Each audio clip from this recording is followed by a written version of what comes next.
সন্তানের বয়স যখন 7 বছরে উপনীত হয়, তোমরা তোমাদের সন্তানদেরকে নামাজের জন্য নির্দেশ দাও।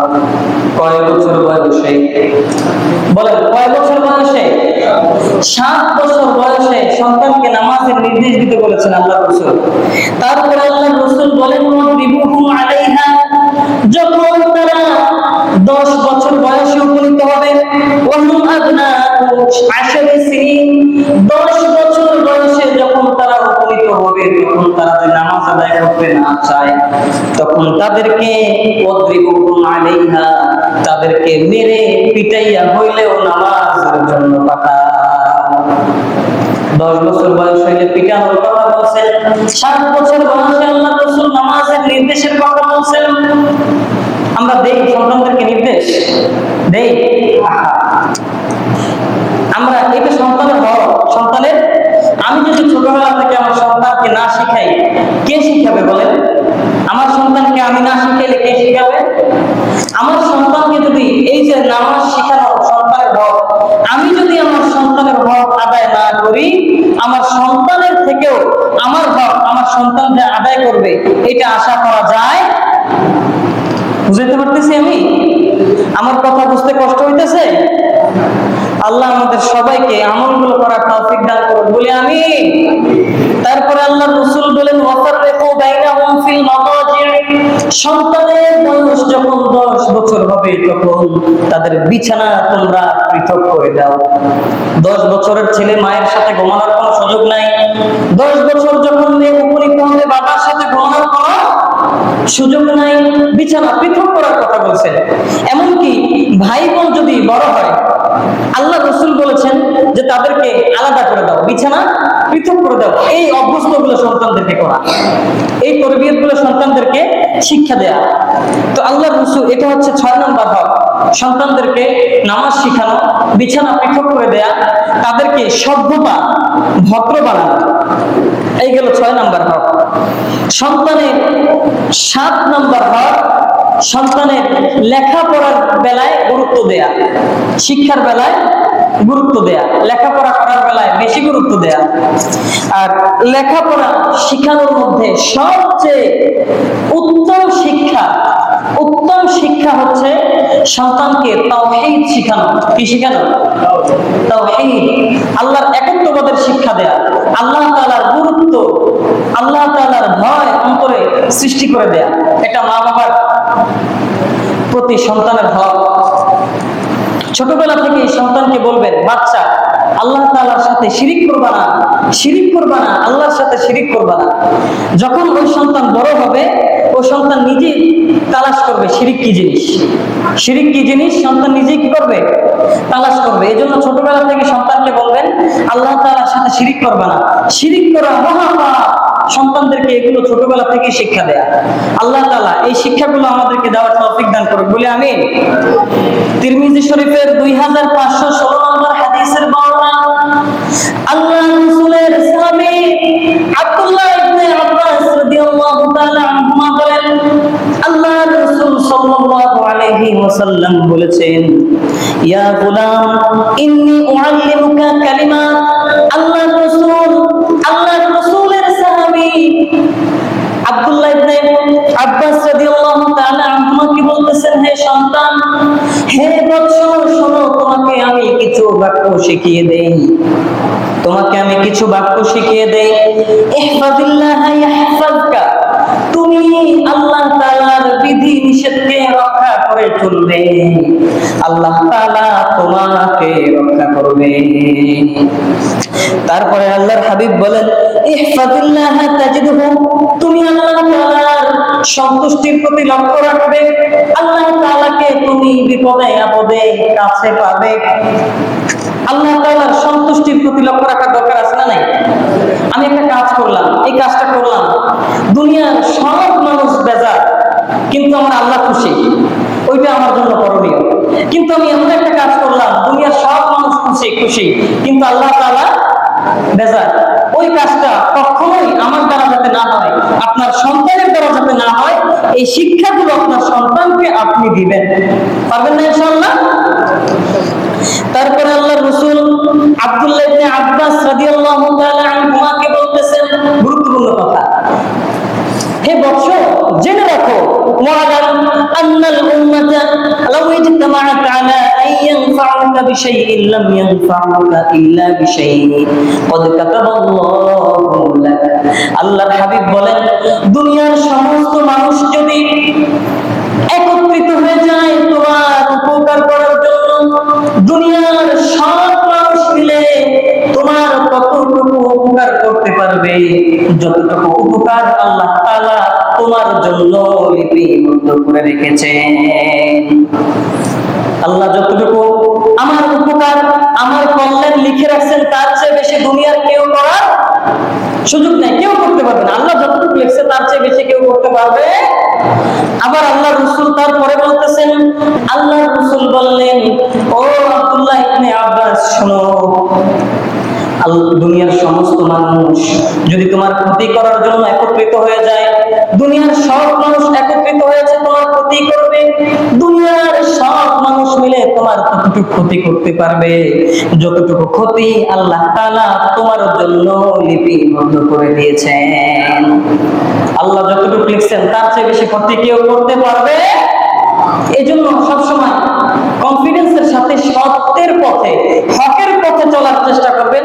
এই চিন্তা করবেন না, আমি যদি এই হক কথা বলি হয়তো আমার পিছনে পিছনে হয়তো কেউ আমার ক্ষতি করার চেষ্টা করবে। লিখে রাখেন, আপনার ক্ষতি দুনিয়ার সব মানুষ মিলে ততটুকু করতে পারবে যতটুকু আল্লাহ তাআলা লিখে রাখছেন, এর চেয়ে এক চুল পরিমাণ বেশি ক্ষতি কেউ করতে পারবে না। এই শিক্ষাগুলো সন্তানদেরকে ছোটবেলা থেকে দিবেন। এই যে শিক্ষাটা, এই শিক্ষাটা ছোটবেলা থেকেই সন্তানকে দিবেন। তারপরে সন্তানকে কোরআন শিখানো। সন্তানকে কি শিখানো? কোরআন শিখানো। বুখারী শরীফের 5027 নম্বর হাদিস, আল্লাহর হাবিব বলেন, খায়রুকুম মান তাআল্লামাল কুরআনা ওয়া আল্লামা। তোমাদের মধ্যে সর্বোত্তম হচ্ছে ওই ব্যক্তি যে ব্যক্তি নিজে কোরআন শিক্ষা করে এবং অন্যকে শিক্ষা দেয়। সবচেয়ে উত্তম ওই ব্যক্তি। তাহলে আমি চাই না যে আমার সন্তানটা দুনিয়ার যত মানুষ আছে, আমার সমাজের মধ্যে যত মানুষ আছে, সবার চেয়ে আমার সন্তানটা উত্তম হোক। আমি চাই না? চান না আপনারা? তো এই জন্য সন্তানকে অবশ্যই কোরআন শেখানোর দরকার আছে না নাই?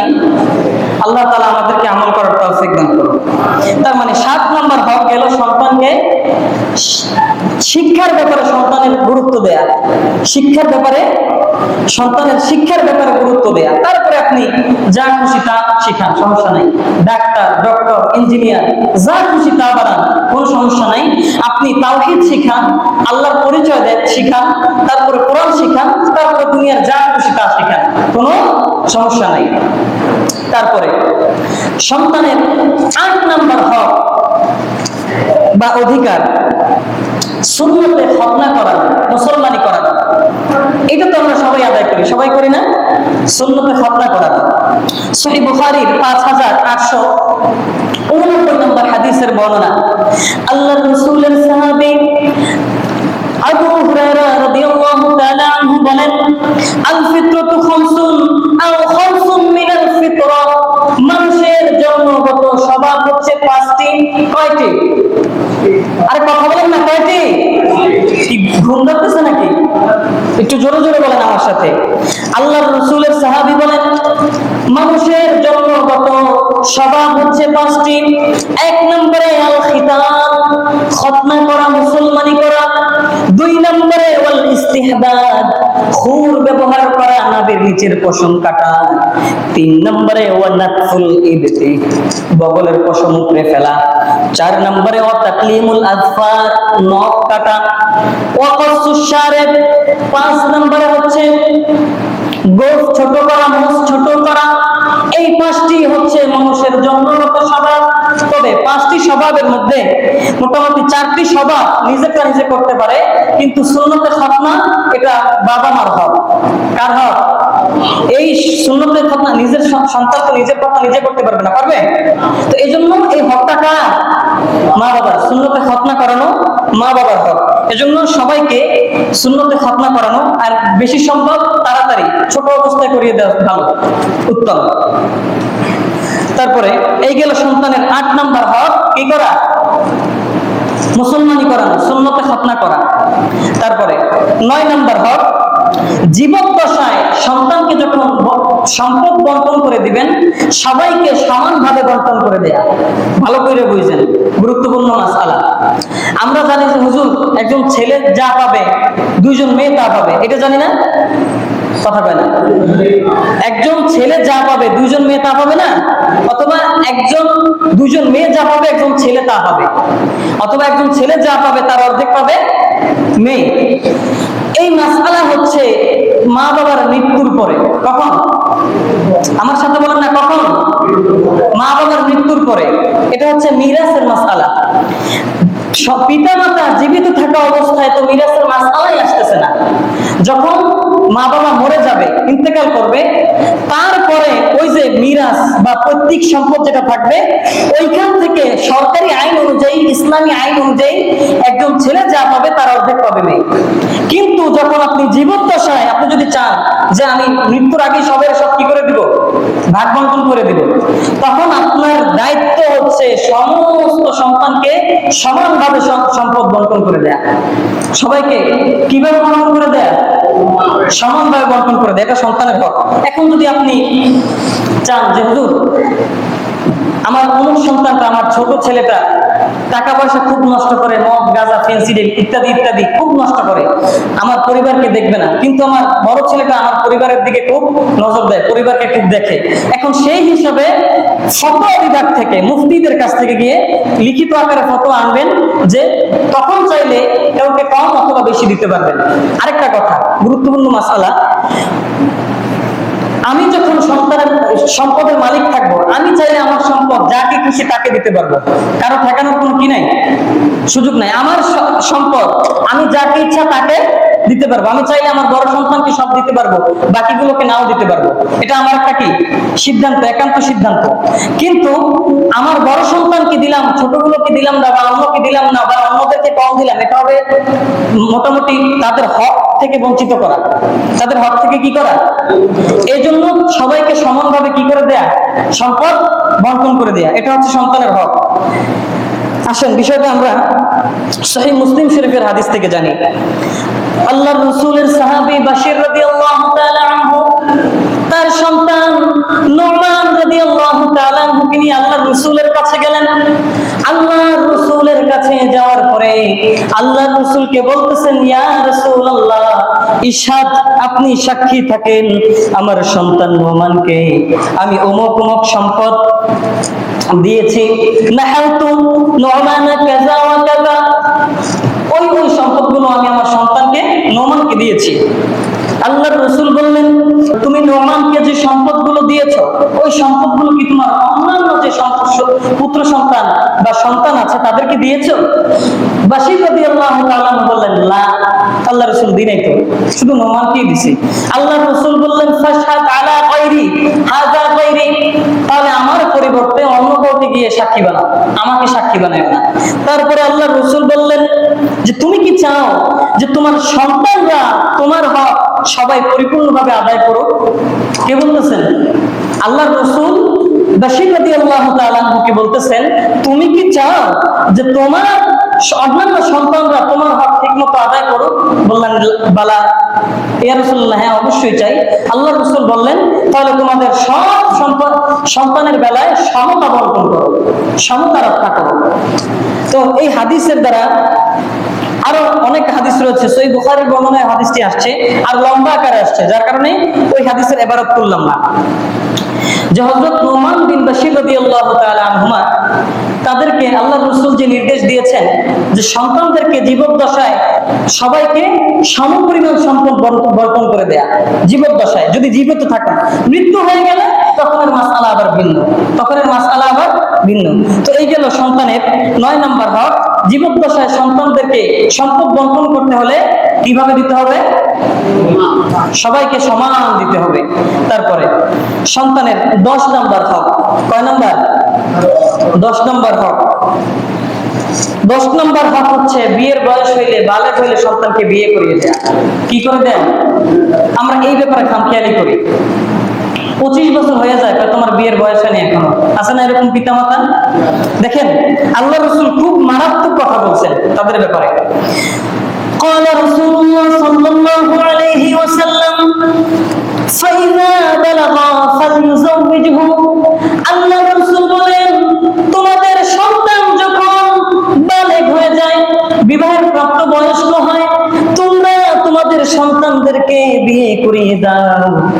যদি তোমাদের সন্তানদেরকে বিয়ে করিয়ে না দাও, ওয়া ইন বালাগা লাম ইউযাওবিজহু, যদি তোমাদের সন্তানের বিয়ের বয়স হয়, বালেগ হয়ে যায়, সন্তান বালেগ হওয়ার পরে সন্তানদেরকে যদি বিয়ে না করানো হয়, আল্লাহ রাসূল বলেন বিয়ে না করানোর কারণে ফাসাবা ইসমান, ওই সন্তান যদি কোনো গুনাহ করে, আল্লাহ রাসূল বলেন ফাইন্নামা ইসমাহু আলা আবি, সন্তান যে গুনাহ করবে ওই গুনাহের ভাগ, ওই গুনাহ তার পিতার উপরেও গিয়ে বর্তাবে। সন্তানকে বিয়ে করাচ্ছেন না, সন্তানের বিয়ে বয়স হয় নাই, সন্তান গুনাহ করতেছে গোপনে, আপনার সন্তান গুনাহ করতেছে, আপনার সন্তানের গুনাহের কারণে আপনার জাহান্নামে আগুনে জ্বলা লাগবে। হুজুরের কথাটা বেশি একটা পছন্দ হলো না, পছন্দ হয়েছে? পছন্দ না হইলেও আমার কিছু করার নাই, আল্লাহ রাসূল বলছেন, ঠিক না? আল্লাহ রাসূল বলছেন আমরা আমাদের বাংলাদেশের যারা আছে মানে 25-30 বছর হয়ে যায় সন্তানের বিয়ে দিতে চাই না। তোমার বিয়ের ওই দিন দেখলাম, ওই নেটে দেখলাম শেখ আহমদুল্লাহ, অনেক বড় একজন আলেম, ওনাকে প্রশ্ন করছে এক সন্তান, হুজুর আমার বয়স 25, আমার বাবাকে বললাম যে বাবা আমাকে বিয়ে করিয়ে দেন, বাবা বলে যে তোমার বিয়ের বয়স হয় নাই। বাবা বলে তোমার বিয়ের কি হয় নাই? সাবধান, সন্তানের গুনাহের ভাগীদার আপনারা হয়েন না, সময় হলে বিয়ে করিয়ে দেন। এই বিয়ে আপনার পরিবারের মধ্যে বরকত নিয়ে আসবে। আল্লাহ আমাদের সবাইকে আমল করার তৌফিক দান করুক, বলে আমিন। বিয়ে করাইলে কি ফায়দা? আল্লাহ রাসূল বলেন ইয়া মা'শারাশ শাবাব মান ইসতাতা মিনকুমুল বা'আতা ফালইয়াতাযাওয়াজ, আল্লাহ রাসূল বলেন হে যুবক সম্প্রদায়, তোমাদের মধ্যে যাদের সামর্থ্য আছে তোমরা বিয়ে করে ফেলো, কেননা এই বিয়ে ফাইন্নাহু আকুতু লিল বাসর, চক্ষুকে সংযত রাখবে। বিয়ে চক্ষুকে কি রাখবে? আল্লাহ রাসূল বলেন বিয়ে চক্ষুকে সংযত রাখবে, তারপরে লজ্জাস্থানের হেফাজত করবে। বিয়ে করবা, চক্ষু হেফাজত, লজ্জাস্থানের হেফাজত করতে পারবা। আল্লাহ পাক রব্বুল আলামিন পবিত্র কোরআনুল কারীমের সূরাতুল মুমিনুনের মধ্যে বলেছেন ক্বাদ আফলাহাল মুমিনুন, এই আল্লাহ তাআলা বলেন ওই সমস্ত মুমিনরা সফলকাম যারা তাদের নামাজে বিনয় নম্র, যারা তাদের চোখের হেফাজত করে, যারা তাদের লজ্জাস্থানের হেফাজত করে, তারা সফলকাম। সেই জন্য এই বিয়ে করানোর দরকার আছে না? আল্লাহ এই যে ওলামা ইকরাম এত দেখেন, আমাদের বাংলাদেশে একটা আইন আছে, আমাদের বাংলাদেশের সংবিধানে একটা আইন আছে, মেয়েদের 18 বছর, ছেলেদের কত বছর? 21 বছর। এটা সরাসরি কোরআন সুন্নাহ বিরোধী আইন, সরাসরি কোরআন সুন্নাহ। যারা লিখছে তারা যদি মুসলমান হয়, এর জবাব দিয়ে অবশ্যই আল্লাহ তাআলার দরবারে গিয়ে করা লাগবে, অবশ্যই করা লাগবে, যেহেতু কোরআন সুন্নাহ বিরোধী আইন। আল্লাহ তাআলা আমাদের সবাইকে এই বিষয়গুলো আমল করার তৌফিক দান করুন, বলে আমিন। তারপরে সন্তানের 11 নম্বর হক, সন্তানের 11 নম্বর হক হচ্ছে বিবাহের ক্ষেত্রে চাপাচাপি না করা, চাপাচাপি না করা, সন্তানের মতের গুরুত্ব দেয়া, সন্তানের মতামতের গুরুত্ব দেয়া। এই ব্যাপারে সুনানে নাসাইর একটি হাদিস 3269 নম্বর হাদিসের বর্ণনা। আম্মা জান আয়েশার কাছে এক তরুণ যুবতী আসছে, আসার পরে বলতেছেন, আম্মা জান আমার পিতা তার ভাইয়ের ছেলের সাথে আমার জোর করে বিয়ে দিয়ে দিয়েছে, জোর করে, আমি রাজি ছিলাম না। আম্মা জান আয়েশা বললেন ইজলিসি হাত্তা ইয়াতিয়া রাসূলুল্লাহ সাল্লাল্লাহু আলাইহি ওয়াসাল্লাম, আম্মা জান আয়েশা বললেন আল্লাহর রাসূল আসা পর্যন্ত অপেক্ষা করো, বসো। আল্লাহর রাসূল আসলে আল্লাহর রাসূলকে শুনাইলেন। ঘটনাটা জানানোর পরে আল্লাহর রাসূল মেয়ের বাবাকে ডাকাইলেন, ডাকানোর পরে আল্লাহর রাসূল মেয়েকে ডাক দিয়ে বললেন, শোনো, এই যে তোমার বাবা যে বিয়ে পড়াইছে, আমি এই বিয়ের পরিপূর্ণ অনুমোদনটা তোমাকে দিলাম, তুমি চাইলে বিয়ে রাখতেও পারো, তুমি চাইলে বিয়ে বাতিলও করে দিতে পারো, তুমি চাইলে রাখতেও পারো, চাইলে বাতিলও করে দিতে পারো। এখন মেয়ে বলতেছে, ইয়া রাসূলুল্লাহ আমার বাবা যে কাজটা করছে, বিয়ে করেছে, আমি আমার বাবার মতের উপরেই প্রাধান্য দিয়ে দিলাম। বলেন সুবহানাল্লাহ। তবে আমি চেয়েছিলাম যাতে আমার মতো দুনিয়ার আর কোনো মানুষ আমার কোনো মেয়েকে জোর করে বিয়ে দিতে না। আমি এটা চাইছিলাম ইসলামে যাতে এরকম একটা আইন থাকে, এইটার জন্য আমি আপনার কাছে আসছি। তো এই জন্য যে সন্তানকে বিয়ের ক্ষেত্রে কি করা, কি না করা, চাপাচাপি না করা, কোনোভাবে চাপাচাপি না, সন্তান মতেরও কি করা, গুরুত্ব দেয়া। যেহেতু সংসার করবে আপনার সন্তান, তো এই জন্য আপনার সন্তান যেহেতু সংসার করবে, আপনার সন্তানের কাছে জিজ্ঞাসা করা, মেয়েটা কি তোমার পছন্দ অথবা ছেলেটা কি তোমার পছন্দ, এই বিষয়ে কিন্তু খুব গভীরভাবে দেখা, গুরুত্ব দেয়া। আল্লাহ তাআলা আমল করার তৌফিক দান করে বলি আমিন।